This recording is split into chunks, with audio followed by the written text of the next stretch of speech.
Hi friends, నా పేరు జోయల్. ఇప్పుడు మనం చూడబోయే టాపిక్ నెక్స్ట్ చాప్టర్ ఏంటంటే హ్యూమన్ రిసోర్సెస్, అంటే మానవ వనరులు. మానవ వనరులు ఎంత ఇంపార్టెంట్ అనేది మనం ఇప్పుడు చూస్తామన్నమాట. మానవ వనరులు అన్నిటికంటే మనకున్న అన్ని రిసోర్సెస్ కంటే ఏ రకమైన అభివృద్ధి కావాలనన్నా, ఏ రకమైన ఒక డెవలప్మెంట్ కావాలనన్నా, నార్మల్గా మనకి మెటీరియల్గా అంటే నాన్ లివింగ్ రిసోర్సెస్ వాడుకోవాలని అంటే హ్యూమన్ రిసోర్స్ ఎఫిషియెంట్గా ఉండి, హ్యూమన్ రిసోర్స్ చాలా బలంగా ఉండి, లేదా హ్యూమన్ రిసోర్సెస్ అధికంగా ఉన్నప్పుడు వేరే రిసోర్సెస్ కూడా మనము వాడుకోగలం అనమాట. సో హ్యూమన్ రిసోర్సెస్ ఒక అల్టిమేట్ రిసోర్స్ అనమాట, అంటే అత్యుత్తమమైన రిసోర్స్. ఎప్పుడు ఇది అత్యుత్తమమైన రిసోర్స్ అవుతుంది అని అంటే, ఒక హెల్దీ, ఎడ్యుకేటెడ్ అండ్ మోటివేటెడ్ ప్రజలు ఉన్నప్పుడు మనకి ఇది చాలా అత్యుత్తమమైన రిసోర్స్గా ఉంటుంది అనమాట. బాగా ఆరోగ్యంగా ఉన్న వ్యక్తి బాగా పని చేయగలడు, బాగా పని చేయగలిగిన వ్యక్తి బాగా చదువుకోగలడు, బాగా చదువుకోగలిగిన వ్యక్తి బాగా మోటివేటెడ్గా అంటే బాగా ప్రేరణతో ఉండగలడు. సో అలాంటి కండిషన్స్ ఉన్నప్పుడు, ప్రతి వ్యక్తిలో అలా ఉన్నప్పుడు ఒక హ్యూమన్ రిసోర్స్, మానవ వనరులుగా మారతారనమాట. సో ఇక్కడ గుర్తుపెట్టుకోవాల్సింది ఏంటంటే, ఈ హ్యూమన్ రిసోర్సెస్ అంటే మానవ వనరులు ఏవైతే ఉన్నాయో ప్రపంచమంతా సమానంగా డిస్ట్రిబ్యూట్ అయ్యి లేవు, సమానంగా పంచినట్టు లేవు అన్నమాట. ఏ విధంగా మారుతున్నాయంటే ఎడ్యుకేషనల్ స్కిల్స్, ఎడ్యుకేషనల్ లెవెల్స్ ద్వారా మారుతున్నాయి. మన దగ్గర ఇండియాలో యుఎస్తో పోల్చుకుంటే ఎడ్యుకేషన్ లెవెల్స్, ఎడ్యుకేషన్ స్కిల్స్ కొంచెం తక్కువ. అదేవిధంగా ఏజ్ని బట్టి కూడా కొన్ని కంట్రీస్లో ఏజ్డ్ పాపులేషన్ ఎక్కువ ఉంటారు, జపాన్ లాంటి కంట్రీస్లో. అది పాపులేషన్ పిరమిడ్స్ కూడా చూద్దాం మనం నెక్స్ట్. తర్వాత కొన్ని ప్రదేశాల్లో, కొన్ని రాష్ట్రాల్లో, కొన్ని దేశాల్లో జెండర్ విధంగా కూడా డిఫరెన్సెస్ ఉన్నాయి. సో ఇవన్నీ ఒక హ్యూమన్ రిసోర్స్ డెవలప్ అవ్వడానికి, హ్యూమన్ రిసోర్స్గా మారడానికి వేరియస్ ఫ్యాక్టర్స్ అన్నమాట. సో ఒక హ్యూమన్ రిసోర్స్ ఎలాగ మారుతాడు అంటే, ఒక హ్యూమన్ రిసోర్స్గా, ఒక మనిషి మానవ వనరులుగా ఎప్పుడు మారుతాడు అని అంటే, దానికి మనకి తెలియాల్సిన విషయం ఏంటంటే, తనకి ఒక స్కిల్ సెట్ ఉన్నప్పుడు, లేదా తనకి మంచి ఎడ్యుకేషన్ ఉన్నప్పుడు, ఒక స్థిరమైన ఆలోచించగలిగే శక్తి ఉన్నప్పుడు. సో ఈ విధంగా మనకి స్కిల్ సెట్ డెవలప్ అవడం కోసము, ఒక హ్యూమన్ రిసోర్సెస్ని మనం మల్టిప్లై చేసుకోవడం కోసము మనకి ప్రధాన్ మంత్రి కౌశల్ వికాస్ యోజన అని ఒక స్కీమ్ లాంచ్ చేశారు. ఈ స్కీమ్స్ గురించి కూడా మీరు బాగా డీటెయిల్గా చదవండి. స్కిల్స్ అంటే నైపుణ్యాలు అన్నమాట. సో ప్రతి ఒక్క మనిషికి నైపుణ్యత ఉండాలి అనేది ఇప్పుడు ఈ గవర్నమెంట్లో కూడా మనం అనేక స్కీమ్స్ చూస్తూ ఉన్నాము. దానికి కావాల్సిన ట్రైనింగ్, దానికి కావాల్సిన వొకేషనల్ కోర్సెస్ అన్నీ ఇస్తూ ఉన్నారనమాట. సో ఇక్కడ చూసినట్టయితే మనకి క్లియర్గా అర్థమవుతుంది ఏంటంటే, పాపులేషన్ అనేది, జనాభా మనకి ఉన్న అన్ని ఖండాలలో సమానంగా లేదు. ఇందాక మనం చూసాం కదా, ఒక 100 మంది ఉంటే ఆసియాలో ఎంతమంది ఉన్నారో చూడండి, తర్వాత ఇది యూరోప్లో ఎంతమంది ఉన్నారో చూడండి, ఆఫ్రికాలో ఎంతమంది ఉన్నారు చూడండి, ఆస్ట్రేలియాలో ఎంతమంది ఉన్నారు, అమెరికాలో ఎంతమంది ఉన్నారు చూడండి. సో ఈ విధంగా చూసినట్టయితే డిస్ట్రిబ్యూషన్ ఆఫ్ పాపులేషన్ అంటే, పాపులేషన్ జనాభాలు అన్ని చోట్ల ఒకేలాగా లేరు అన్నది పాయింట్ నెంబర్ 1 అనమాట. చాలా అనీవెన్గా అంటే అసమానంగా డిస్ట్రిబ్యూట్ అయ్యి ఉన్నారు. కొన్ని ప్రదేశాలేమో బాగా క్రౌడెడ్గా అంటే బాగా రద్దీగా ఉన్నాయి, కొన్ని ప్రదేశాలేమో అక్కడక్కడ జనాలు అక్కడక్కడ కనిపిస్తూ ఉంటారు. సో ఇది ఈ విధంగా ఉండడానికి గల ఫ్యాక్టర్స్ కూడా మనం చూద్దాం ఇప్పుడు. సో ఈ పాయింట్ చూసినట్టయితే, వెరీ హై లాటిట్యూడ్ ఏరియాస్ అనంటే మనకి రష్యా, తర్వాత గ్రీన్లాండ్ అనే ఒక దేశము, తర్వాత ఆర్కిటిక్ సర్కిల్కి దగ్గరగా వెళ్ళే కొద్దీ మనకి జనాభా తగ్గిపోతుంది. కొండ ప్రాంతాల్లో జనాలు తక్కువ ఉంటారు, అదేవిధంగా ఎడారుల్లో కూడా జనాలు తక్కువ ఉంటారు.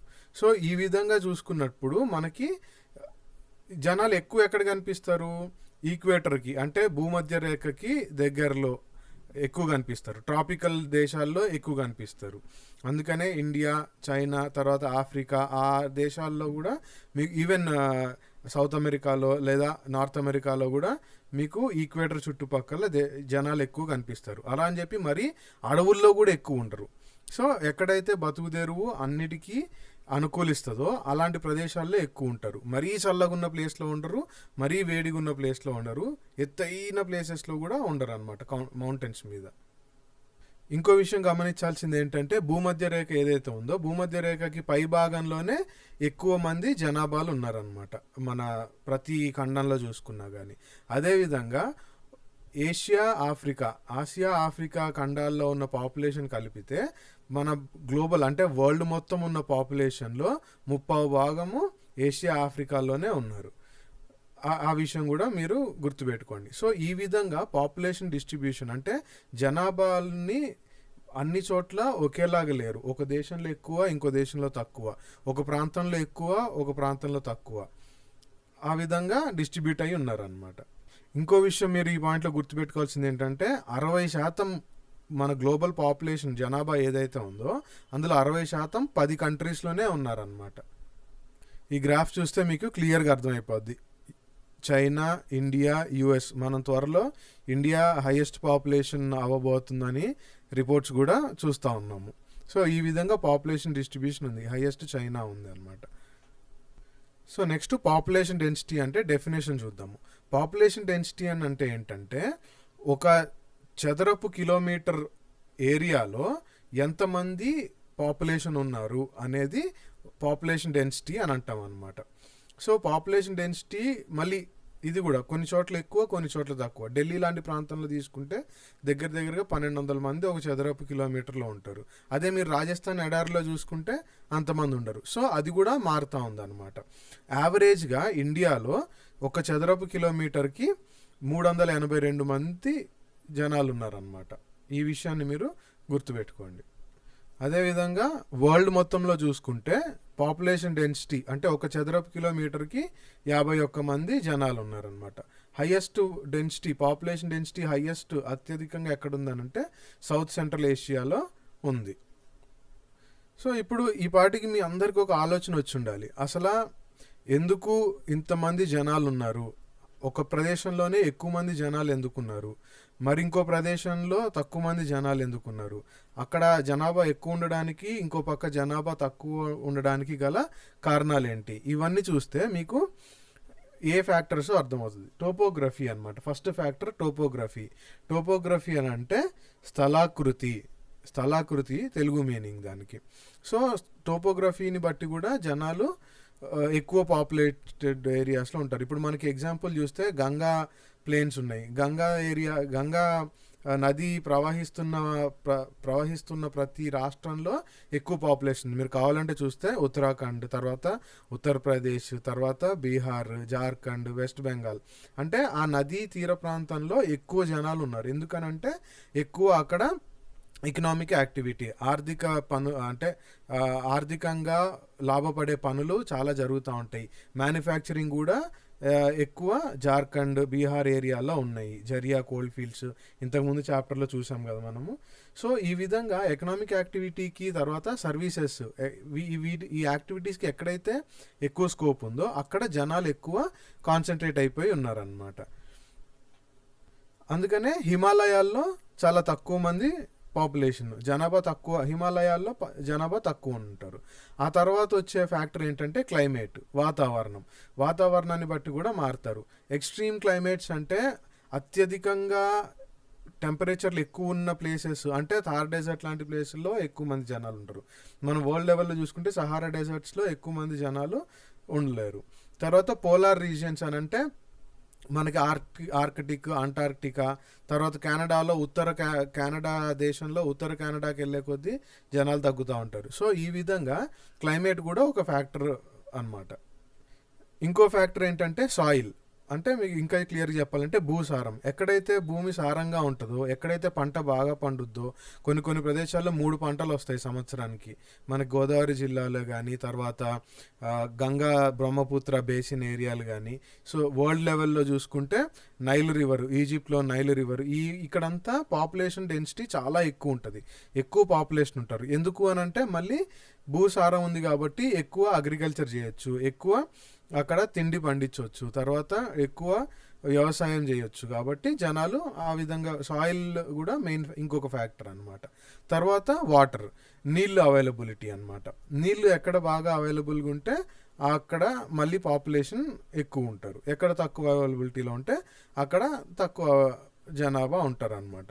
సో వాటర్ ఇప్పుడు కావాలంటే చూడండి, డెజర్ట్స్లో ఎక్కువ వాటర్ దొరకవు. వాటర్ ఎక్కడో కొన్ని చోట్ల ఒయాసిస్ లాగా ఫామ్ అవుతాయి. ఆ ప్రదేశాల్లోనే ఎక్కువ జనాలు ఉంటారు, మిగతా చోట ఎక్కువ ఉండరు. సో అందుకని ఈ నది లోయలు ఎక్కడైతే ఉన్నాయో వాటిలో జనాలు ఎక్కువ ఉంటారు. అదేవిధంగా అక్కడ ఎక్కడైతే ఫ్రెష్ వాటర్, తాగునీరు సాగునీరు బాగా ఎక్కడ దొరుకుతుందో అక్కడ పాపులేషన్ డెన్సిటీ ఎక్కువ ఉంటుంది. ఇంకో ఫ్యాక్టర్ ఏంటంటే మినరల్స్, ఖనిజాలు. ఇవి ఎక్కడ దొరుకుతాయో మళ్ళీ అక్కడ పాపులేషన్ ఎక్కువ ఉంటుంది. ఎగ్జాంపుల్ మళ్ళీ చెప్పాలంటే మనకి ఇండియాలో బీహార్ జార్ఖండ్ ఏరియాలో చూసుకుంటే మీకు జరియా కోల్ ఫీల్డ్స్ ఉన్నాయి, ఐరన్ ఓర్ అక్కడే ఉంది. తర్వాత అనేక విధమైన coal mining, iron ore mining జరుగుతూ ఉందన్నమాట. సో ఆ ప్రదేశాల్లో ఎక్కువ పాపులేషన్ ఉంటుంది. అదేవిధంగా సౌత్ ఆఫ్రికాలో డైమండ్ మైన్స్ ఎక్కువ ఉన్నాయి. డైమండ్ మైన్స్ ఉన్న చోట మళ్ళీ జనాలు ఎక్కువ అక్కడికి ఆకర్షితం అయిపోతూ ఉంటారు అనమాట. సో అక్కడ పాపులేషన్ పెరిగిపోతుంది. సో ఈ విధంగా ఇవన్నీ ఫ్యాక్టర్స్. ఇంకొక 3 ఫ్యాక్టర్స్ ఉన్నాయి. ఆ 3 ఫ్యాక్టర్స్ ఏంటంటే social, cultural and economic factors. సామాజిక, సాంస్కృతిక, ఆర్థిక ఫ్యాక్టర్స్ అనమాట ఇవి. సో ఈ ఫ్యాక్టర్స్ ఏంటంటే, సోషల్ ఫ్యాక్టర్స్ ఏంటంటే ఎక్కడ మంచి హౌసింగ్ అంటే ఇల్లు ఉండడానికి ఎక్కడైతే అనుకూలంగా ఉంటుందో, తర్వాత ఉన్న ఇంటి దగ్గర నుంచి ఎడ్యుకేషనల్ ఫెసిలిటీస్ అని అంటే స్కూల్స్ కానీ, కాలేజెస్ కానీ, యూనివర్సిటీస్ కానీ ఎక్కడైతే అందుబాటులో ఉంటాయో, అదేవిధంగా హెల్త్ ఫెసిలిటీస్ మంచిగా ఉన్న ఏరియాస్లో జనాలు ఎక్కువ పాపులేట్ అయిపోయి ఉంటారు అనమాట. ఎక్కువ జనాభా ఉంటారు. ఎగ్జాంపుల్స్ కావాలంటే మీకు పూణే అనమాట. ఇప్పుడు మనకి హైదరాబాద్ సిటీ కూడా అంతే.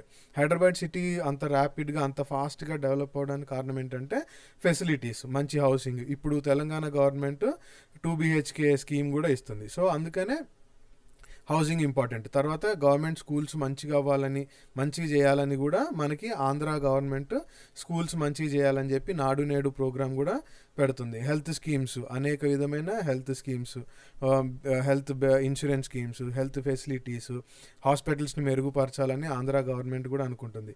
సో ఇవన్నీ ఆన్సర్స్లో రాసేటప్పుడు కరెంట్ అఫైర్స్ని సబ్జెక్ట్ని ఈ విధంగా లింక్ చేసుకోండి. మీకు అప్పుడు ఎక్కువ మార్క్స్ ఫెచ్చింగ్ అవుతాయి అన్నమాట. సో ఈ విధంగా సామాజిక, సాంస్కృతిక, ఆర్థిక ఫ్యాక్టర్స్ని బట్టి కూడా మనకి పాపులేషన్ డెన్సిటీలు మారుతూ ఉంటాయి. సో వారణాసి ఎప్పుడన్నా వెళ్ళినట్టయితే మీకు వారణాసిలో జనాభా ఎక్కువ ఉంటారు. ఎందుకంటే ఎక్కువ సంస్కృతికి అట్రాక్ట్ అయిపోయిన వాళ్ళు అనమాట. సాంస్కృతికంగా అంటే అక్కడ రిలీజియస్ పరంగా, కల్చరల్ పరంగా పనులు చేసుకుంటూ ఉండేవాళ్ళు. నేను ఇంతకుముందు చాప్టర్ చెప్పినట్టు మీకు తంజావూరు గురించి కూడా హిస్టరీలో చాప్టర్ చెప్పా, ఎందుకు తంజావూరు టెంపుల్ సిటీగా అయ్యి అంత పెద్ద సిటీ అయిందో. సో ఆ విధంగా కల్చరల్ ఫ్యాక్టర్స్ అనమాట, సాంస్కృతిక ఫ్యాక్టర్స్. తర్వాత ఎకనామిక్ ఫ్యాక్టర్స్ అంటే ఎంప్లాయ్మెంట్ ఆపర్చునిటీస్. మనకి చాలా చోట్ల ఒక ఎంప్లాయ్మెంట్ ఆపర్చునిటీస్ వల్ల కొన్ని ఏరియాలు పాపులేటెడ్ అయిపోయాయి అనమాట, టౌన్షిప్స్ లాగా ఫామ్ అయిపోయినాయి. ఎగ్జాంపుల్ ముంబై చుట్టుపక్కల అనేక రకమైన ఫ్యాక్టరీస్ ఉంటాయి. ఫార్మస్యూటికల్స్ అయినా కానీ, లేకపోతే అనేక రకమైన మ్యానుఫ్యాక్చరింగ్ అయినా కానీ, ఈ విధంగా చాలా మ్యానుఫ్యాక్చరింగ్ యాక్టివిటీస్ ముంబై చుట్టుపక్కల జరుగుతూ ఉంటాయి. మనకి తెలుగు రాష్ట్రాల్లో చూసుకుంటే గోదావరి కని, తర్వాత సింగరేణి, ఈ టౌన్షిప్స్ అన్ని డెవలప్ అయింది. అక్కడ ఎకనామిక్ యాక్టివిటీ స్టార్ట్ అయింది కాబట్టి అక్కడ టౌన్షిప్స్ డెవలప్ అయినాయి, పాపులేషన్ పెరిగిందనమాట. సో ఈ విధంగా ఈ ఫ్యాక్టర్స్ అన్నీ మీరు గుర్తుపెట్టుకోండి. ఎప్పుడైనా పాపులేషన్ గురించి లేకపోతే హ్యూమన్ రిసోర్సెస్ గురించి టాపిక్ వచ్చినప్పుడు ఇవి మీరు రాయొచ్చు ఆన్సర్స్లో. నెక్స్ట్ పాపులేషన్ చేంజ్ అంటే జనాభా ఒక ప్రదేశం తీసుకుంటే, సపోజ్ మీరున్న ఊరే తీసుకోండి, ఆ ఊరిలో జనాభా ఎందుకు మారుతూ ఉంటుంది? 4 మెయిన్ రీజన్స్ ఉంటాయి అన్నమాట. ఒక రీజన్ ఏంటంటే ఆ ప్రదేశంలో పిల్లలు పుట్టడం వల్ల, అదే ప్రదేశంలో జనాలు చనిపోవడం వల్ల కూడా పాపులేషన్ మారుతూ ఉంటుంది. పుట్టడం వల్ల జనాభా పెరుగుతూ ఉంటుంది, చనిపోవడం వల్ల జనాభా తగ్గుతూ ఉంటుంది అనమాట. సో ఇది అనమాట అక్కడ ఉండే బ్యాలెన్స్. అదేవిధంగా ఇంకొక రీజన్ ఏంటంటే ఎమిగ్రేషన్ అని ఉంటుంది అనమాట. ఇమిగ్రేషన్ అంటే ఇన్ మైగ్రేషన్, వలస వచ్చి కూలీలు జనరల్గా వలస వస్తుంటారు. యూజువల్లీ ఏంటంటే ఎవరైనా వలస వచ్చిన వాళ్ళ ద్వారా ఆ ఏరియాలో పాపులేషన్ పెరుగుతుంది, వలస వెళ్ళిపోయిన వాళ్ళ ద్వారా పాపులేషన్ తగ్గుతుంది అనమాట. సో ఈ 4 ఫ్యాక్టర్స్ పాపులేషన్ చేంజ్కి ఫ్యాక్టర్స్ అనమాట. సో దశాబ్దాలు శతాబ్దాలు గడిచే కొద్దీ ఈ పాపులేషన్ చేంజ్ ఎట్లా అయిందో చూద్దాం అనమాట. 18వ శతాబ్దం వరకు ఏమైందంటే అధిక సంఖ్యలో పిల్లలు పుట్టేవాళ్ళు. మీరు ఎప్పుడైనా మీ తాత వాళ్ళని కానీ ముత్తాతలు ఎవరైనా ఉంటే వాళ్ళని అడగండి, యూజువల్లీ వాళ్ళ ఇళ్లల్లో ఎక్కువ పిల్లలు ఉండేవాళ్ళు. ఇప్పుడంటే 2 1 మహా అంటే 3 ఉన్నారు, కానీ అప్పట్లో చాలామంది ఎక్కువ మంది పుట్టేవాళ్ళు. అదేవిధంగా వాళ్ళు తొందరగానే చనిపోయేవాళ్ళు.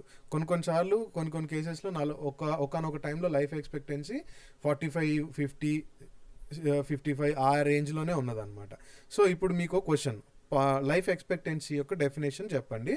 ఇప్పుడు ఇండియాలో ఉన్న లైఫ్ ఎక్స్పెక్టెన్సీ అంతా కూడా చెప్పాలి మీరు. సో ఆ విధంగా ఎందుకు ఇప్పుడు లైఫ్ ఎక్స్పెక్టెన్సీ ఆ విధంగా అంటే జనాలు సరిగ్గా పుడుతున్నారు కానీ ఎక్కువ కాలం ఎందుకు బతకలేకపోతున్నారంటే దానికి కూడా రీజన్స్ ఉన్నాయి. అప్పుడు మనకి సరైన హెల్త్ ఫెసిలిటీస్ లేవు. ఇప్పుడు మనకి ప్రతి ఒక్క పిహెచ్సిలో డాక్టర్లు ఉండడం కానీ, తర్వాత అంగన్వాడీ మిడ్ వైఫ్స్ కానీ, సో వీళ్ళు ఈ ఇన్ఫ్రాస్ట్రక్చర్ మనకి ఇప్పుడు వచ్చింది. అంతకుముందు అంత మెరుగైన హెల్త్ ఫెసిలిటీస్ లేవు. అదేవిధంగా సరిగ్గా అసలు తిండి దొరకడమే కష్టమైపోయేది అనమాట. అప్పుడు ఫుడ్ సెక్యూరిటీ అంటారు దాన్ని. ఫుడ్ సెక్యూరిటీ సరిగ్గా లేదు. ఫుడ్ సెక్యూరిటీ ఉన్నా కానీ మనకి అప్పుడు ఉన్న ఆర్థిక పరిస్థితుల్ని బట్టి జనాలు అఫోర్డ్ చేయలేకపోయేవాళ్ళు, కొనుక్కోలేకపోయేవాళ్ళు అనమాట. సో ఆ విధంగా జనాభా పిల్లలు పుట్టినా కానీ ఎక్కువ కాలం ఎందుకు ఉండలేకపోయారంటే సరైన హెల్త్ ఫెసిలిటీస్ లేక, సరిగ్గా తిండి దొరకక. సో సంవత్సరాలు దశాబ్దాలు గడిచే కొద్దీ ఏంటంటే మనకి హెల్త్ ఫెసిలిటీస్ బెటర్ అయినాయి, మంచి హెల్త్ ఫెసిలిటీస్ దొరుకుతున్నాయి, పెద్ద పెద్ద సూపర్ స్పెషాలిటీ హాస్పిటల్స్ వచ్చినాయి. జనాలు కూడా కొన్నిసార్లు గవర్నమెంట్ హాస్పిటల్లో ట్రీట్మెంట్ వెళ్లకుండా కూడా ప్రైవేట్ హాస్పిటల్కి వెళ్తున్నారు జనాలు. అఫ్కోర్స్ అది కూడా అది ఇంకో టాపిక్, అది అసలు ఆల్టుగెదర్ డిఫరెంట్ డిబేట్ అనమాట, పెద్ద వాదన అది మళ్ళీ. సో జనాలు డెత్ రేట్స్ తగ్గినాయి, అంటే జనాలు అంత తొందరగా చనిపోవట్లేదు అనమాట. అదేవిధంగా మంచిగా ఫుడ్ అవైలబిలిటీ కూడా పెరిగింది. ఈ విధంగా మనకి మారుతా వచ్చింది. కాబట్టి సంవత్సరాలు గడిచే కొద్దీ బర్త్ రేట్స్ అలాగే ఉన్నాయి, డెత్ రేట్స్ తగ్గినాయి. సో ఫస్ట్ ఏమైంది, బర్త్ రేట్ ఎక్కువ ఉంది, అంటే పుట్టేవాళ్ళు ఎక్కువ ఉన్నారు, చనిపోయే వాళ్ళు కూడా ఎక్కువ ఉన్నారు. Health facilities, food supply, food availability పెరిగే కొద్దీ, హెల్త్ ఫెసిలిటీస్ అవైలబిలిటీ వచ్చే కొద్దీ పుట్టేవాళ్ళు అంతేమంది ఉన్నారు, డెత్ రేటు తగ్గింది. సో ఈ విధంగా పాపులేషన్ పెరిగిపోయింది అనమాట. ఒకనొక టైంలో ఇండియా పాపులేషన్ అత్యధికంగా ఫాస్ట్ రేట్లో పెరగడానికి కారణం కూడా ఇదే. So this is part of demographic transition అని అంటారు అనమాట. ఆ వర్డ్ మీరు ఎక్కడన్నా ఆన్సర్లో రాయగలిగితే రాయండి. సో ఇప్పుడు మనం చూసుకునేది ఏంటంటే బర్త్ రేట్ అంటే ఏంటంటే number of live births per 1000 people. 1000 మందిలో ఎంతమంది సజీవంగా పుడుతున్నారు, అది బర్త్ రేట్ అనమాట. డెత్ రేట్ అంటే ఏంటంటే number of deaths per 1000 people. 1000 మందిలో ఎంతమంది చనిపోతున్నారు. సో ఈ విధంగా మనకి birth rate, death rate. Next migrations. In migration అంటే వలస రావడం, అవుట్ మైగ్రేషన్ అంటే వలస వెళ్ళడం. సో ఇది ఏ విధంగా ఉందో చూద్దాము. మనం ఈ పక్కన మీరు ఈ గ్రాఫ్ చూస్తే మీకు క్లియర్గా అర్థమవుతుంది ఏ విధంగా పాపులేషన్ ఎక్స్ప్లోజన్ అంటారు. పాపులేషన్ అంటే జనాభా ఒక విస్ఫోటం లాగా పెరిగిపోయింది అనమాట. చూడండి ఇక్కడ చూస్తే ఈ గ్రాఫ్ మీకు ఈజీగా అర్థమవుతుంది ఎంత అంటే ఏ విధంగా మనకి పాపులేషన్ పెరిగిందో. సో ఇక్కడ ఇంకో డెఫినేషన్ చూడండి, difference between birth rate and death rate. Death రేట్ని బర్త్ రేట్ని రెండింటి డిఫరెన్స్, అంటే బర్త్ రేట్ ఎక్కువ ఉంటే అందులో నుంచి డెత్ రేట్ని మీరు తీసేస్తే కనుక అప్పుడు మీకు న్యాచురల్ గ్రోత్ రేట్ వస్తుంది అనమాట. Birth rate suppose death rate ఎక్కువ ఉండి బర్త్ రేట్ తక్కువ ఉంటే మైనస్లో వస్తుంది. సో అప్పుడు గ్రోత్ రేట్ తగ్గినట్టు, పాపులేషన్ గ్రోత్ రేట్ తగ్గినట్టు. కానీ ఇప్పుడున్న ప్రస్తుత పరిస్థితిలో బర్త్ రేట్ ఎక్కువ ఉండి డెత్ రేట్ తక్కువ ఉంది కాబట్టి న్యాచురల్ గ్రోత్ రేట్ పాజిటివ్ ఉంటుంది. సో ఇప్పుడు మీకు ఇందాక మైగ్రేషన్ గురించి చెప్పే కదా, ఎమిగ్రెంట్స్ అంటే వలస వెళ్ళిపోయే వాళ్ళు, ఇమ్మిగ్రెంట్స్ అంటే వలస వచ్చేవాళ్ళు, ఇన్ మైగ్రేషన్ అంటే వలస రావడం, అవుట్ మైగ్రేషన్ అంటే వలస వెళ్ళిపోవడము. సో ఇందాక మీకు నేను ఎక్స్ప్లెయిన్ చేసిందే. సో ఇక్కడ ఏంటంటే కొన్ని దేశాల్లో ఇన్ మైగ్రేషన్ అంటే వలస రావడము ఎక్కువగా ఉంది. కొన్ని దేశాల్లో వలస వెళ్ళిపోవడం ఎక్కువగా ఉంది. అమెరికా లాంటి దేశాల్లోకి వలస చాలామంది వస్తుంటారు. దేనివల్ల వస్తుంటారు? ఎడ్యుకేషన్ కోసము, ఎంప్లాయ్మెంట్ కోసము, మెరుగైన హెల్త్ ఫెసిలిటీస్ కోసము, మెరుగైన లైఫ్ కోసము వస్తూ ఉంటారు అనమాట. అదేవిధంగా అవుట్ మైగ్రేషన్ ఏంటంటే వాళ్ళున్న ప్రదేశంలో ఆర్థిక వ్యవస్థ సరిగ్గా లేక, వాళ్ళకి బ్రతుకు తెరువులు సరిగ్గా లేక, ఎడ్యుకేషన్ సరిగ్గా అందక, ఈ విధంగా వాళ్ళున్న ప్రదేశాల నుంచి వెళ్ళిపోతూ ఉంటారు. మనకి ఇండియా లోపల చూసుకుంటే రూరల్ ఏరియాస్ నుంచి మనం ఎక్కువ శాతము ఎడ్యుకేషన్ కోసము సిటీల్లోకి వెళ్ళిపోతాం, హాస్టల్స్లో ఉండటము.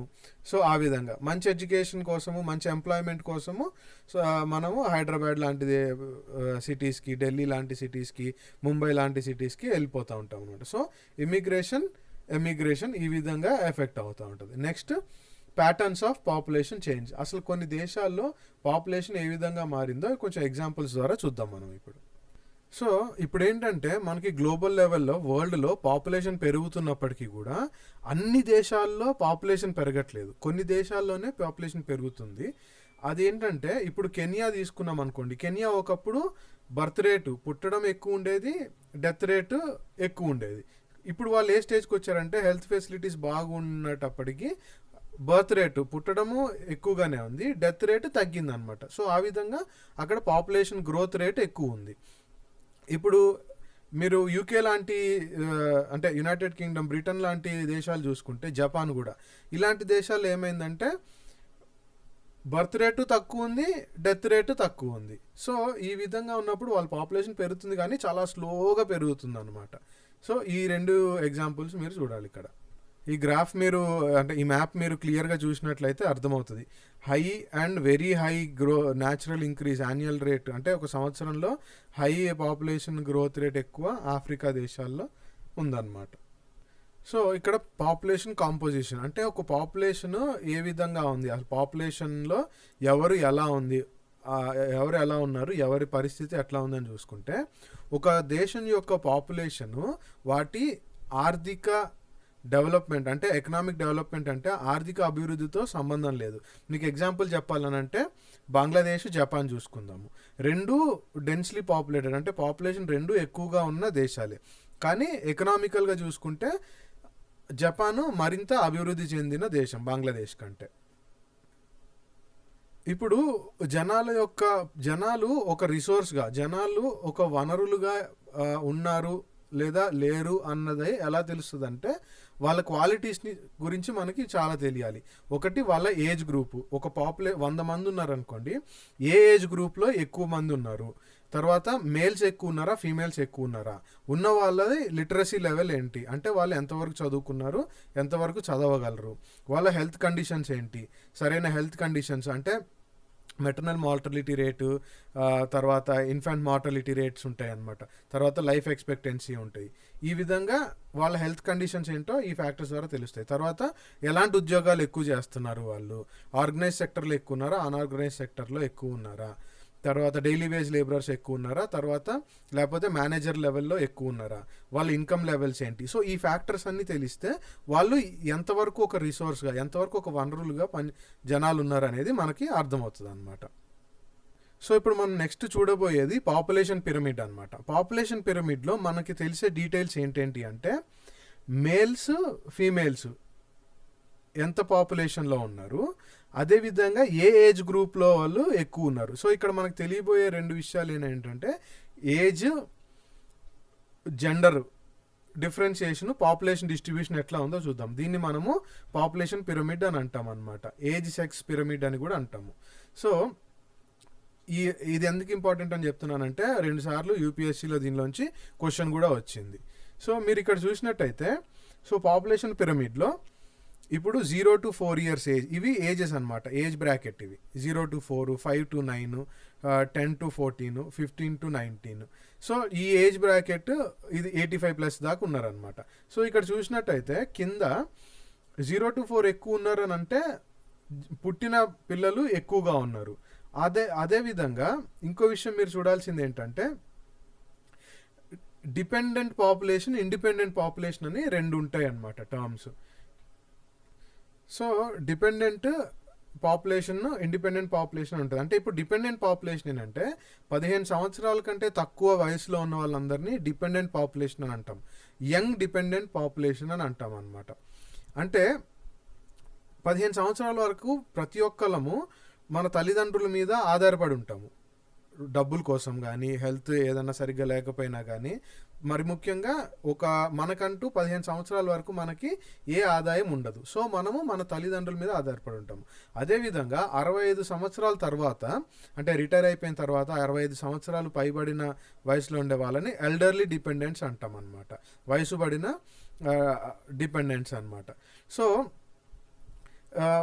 ఈ 2 ఏజ్ గ్రూప్స్ కూడా చాలా ఇంపార్టెంట్. సో మీకు ఇక్కడ క్లియర్గా ఎక్స్ప్లెయిన్ చేస్తా చూడండి. ఇప్పుడు ఇది కెన్యా పాపులేషన్ పిరమిడ్ అనమాట. మీరు ఇక్కడ చూసినట్టయితే కింద చూడండి, 0 to 4 years అంటే పిల్లలు 0 to 4 yearsలో ఇటుపక్క 10 నుంచి ఇటుపక్క 10 వరకు ఉన్నారనుకోండి పర్సంటేజ్ పరంగా. అంటే 5 to 9 ఏజ్కి వెళ్ళేటప్పటికి, అంటే 4 years దాటేటప్పటికి దగ్గరికి ఇక్కడ 2% పిల్లలు చచ్చిపోతున్నారు మేల్స్లో. ఫీమేల్స్లో కూడా 2% పిల్లలు చచ్చిపోతున్నారు. అంటే ఇక్కడ మీకు అర్థం అవ్వాల్సింది ఏంటంటే, ఇక్కడ డెత్ రేట్ ఎక్కువగా ఉంది. బర్త్ రేట్ ఎంత ఉందో డెత్ రేట్ ఎక్కువ ఉంది. మీకు పైకి వెళ్ళే కొద్దీ మీరు సరే 0 to 4 2% 0 to 4 ఏజ్ నుంచి 5-9కి వెళ్ళేటప్పటికి 2% ఇక్కడ తగ్గింది. మేల్స్ విషయం చూద్దాం. మీరు అదే ఇప్పుడు కరెక్ట్గా ఒక 20 to 24 ఏజ్ బ్రాకెట్కి వెళ్ళేటప్పుడు చూడండి ఎంతవరకు తగ్గిపోయారు, 4 వరకు తగ్గిపోయారు. అంటే 10 నుంచి 4 వరకు తగ్గిపోయారు, అంటే 6% తగ్గిపోయారు. అదేవిధంగా ఫీమేల్స్లో కూడా చూడండి, మీకు అర్థమవుతుంది. సో దీన్ని బట్టి మనకు అర్థమైంది ఏంటంటే, ఇక్కడ బర్త్ రేట్ ఎక్కువ ఉంది, కానీ వాళ్ళు ఏజ్ పెరిగే కొద్దీ జనాలు కూడా అంతే తొందరగా చనిపోతున్నారు. అంటే ఓల్డ్ ఏజ్, అంటే ఇప్పుడు 60-50 సంవత్సరాలు వచ్చేదాకా ఎక్కువ మంది బతకట్లేదు. 0 years ఉన్నప్పుడు 0 to 4 బ్రాకెట్లో 10 మంది ఉంటే 50కి వచ్చేటప్పటికి ఎంతమంది ఉన్నారు చూడండి, 1% ఉన్నారు మేల్స్లో. సో ఈ విధంగా ఉండేది Kenya population. Next population pyramid ఏమో ఇండియాది. ఇది ఇండియా పాపులేషన్ పిరమిడ్ చూడండి. మీరు ఇక్కడ క్లోజ్గా అబ్జర్వ్ చేసినట్టయితే 0 to 4 years పుట్టే పిల్లలు కొంచెం 6 కంటే కొంచెం ఎక్కువ ఉన్నారు, 6.5 అనుకోండి. 5 to 9కి వెళ్ళేటప్పటికి మార్జినల్గా తగ్గారు. అంటే మనకి ఇన్ఫాంట్ మార్టాలిటీ రేట్, అంటే చిన్నపిల్లలు చనిపోవడము ఆ రేట్ అనేది చాలా తక్కువ ఉంది. అదేవిధంగా పైకి వెళ్ళే కొద్దీ జనాలు తక్కువ మంది చచ్చిపోతున్నారు. పిరమిడ్లో పైకి వెళ్ళే కొద్దీ అంటే ఏజ్ బ్రాకెట్ పెరిగే కొద్దీ తక్కువ మంది చచ్చిపోతున్నారు. అంటే దీని అర్థం ఏంటంటే, మన హెల్త్ ఫెసిలిటీస్ బాగున్నాయి, మనము మంచి ఫుడ్ న్యూట్రిషన్ ఇస్తున్నాము, అది అనమాట.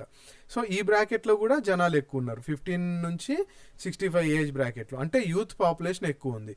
మనము ప్రధానమంత్రి గారు ఎప్పుడన్నా స్పీచ్లో చెప్పినప్పుడు India's youth potential is more higher than many other countries అని చెప్తా ఉంటారు. మరి వేరే దేశాల కంటే ఇండియా యూత్ పాపులేషన్ చాలా ఎక్కువ ఉంది. సో దీన్ని మనము రిసోర్స్గా మార్చుకోవాలి అని ఆయన ఎప్పుడు చెప్తా ఉంటారు. సో ఈ యూత్ పాపులేషన్ని రిసోర్స్గా మార్చుకోవాలి అని అన్నప్పుడు ఆయన అనింది ఏంటంటే, స్కిల్స్ పెరగాలి, హెల్త్ బాగుండాలి, ఎడ్యుకేషన్ మంచిగా అందాలి. సో అదనమాట దాని అర్థం.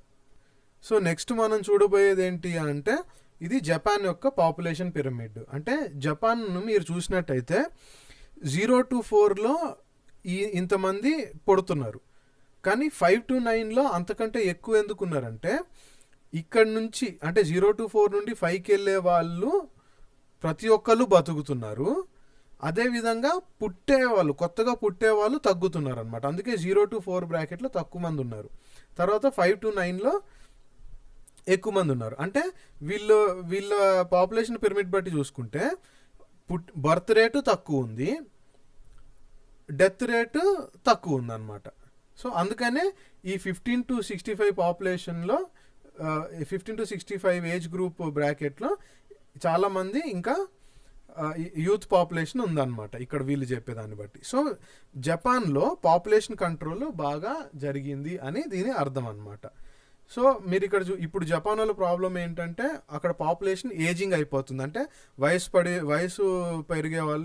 పడిన వాళ్ళు ఎక్కువ అయిపోతున్నారు. అందుకనే జపాన్ది ఏజింగ్ పాపులేషన్, ఇండియాది యూత్ఫుల్ పాపులేషన్ అని అంటారు అనమాట. సో దీన్ని బట్టి మనకు అర్థమైంది ఏంటంటే, కెన్యా లాంటి దేశాల్లో హై బర్త్ రేట్స్ ఉన్నాయి, హై డెత్ రేట్స్ ఉన్నాయి. ఇప్పుడు హై బర్త్ రేట్ ఉంది, లో డెత్ రేట్స్ ఉన్నాయి. ఇండియాలో ఏంటంటే ఇప్పుడున్న పరిస్థితిలో హై బర్త్ రేటు, లో డెత్ రేట్ ఉంది. జపాన్లో ఏంటంటే లో బర్త్ రేటు, లో డెత్ రేట్ ఉంది. సో ఈ విధంగా పాపులేషన్ పిరమిడ్స్ని మీరు చూడండి. మీకు క్వశ్చన్ ఎట్లా అడిగాడనంటే, ఇంతకుముందు cylindrical form of population pyramid అంటే ఇది ఒక సిలిండర్ లాగా ఉంది కదా, cylindrical shape of population pyramid implies what kind of population అని ఆప్షన్స్ ఇచ్చాడు. కరెక్ట్ ఆన్సర్ ఏజ్డ్ పాపులేషన్ అనమాట. Aged population, youthful population, high birth rate అట్లా అట్లా అడిగాడు అనమాట. సో ఈ విధంగా పాపులేషన్ పిరమిడ్స్ హ్యూమన్ రిసోర్స్గా మారడానికి మనకి పాపులేషన్ డిస్ట్రిబ్యూషన్ ఎంత ఇంపార్టెంటో అర్థమైంది కదా. సో ఇంతటితో ఈ చాప్టర్ అయిపోయింది. సో ఈ టెక్స్ట్ బుక్ కూడా అయిపోయింది. స్టే సేఫ్, బాగా చదవండి. టాటా, బాయ్ బాయ్.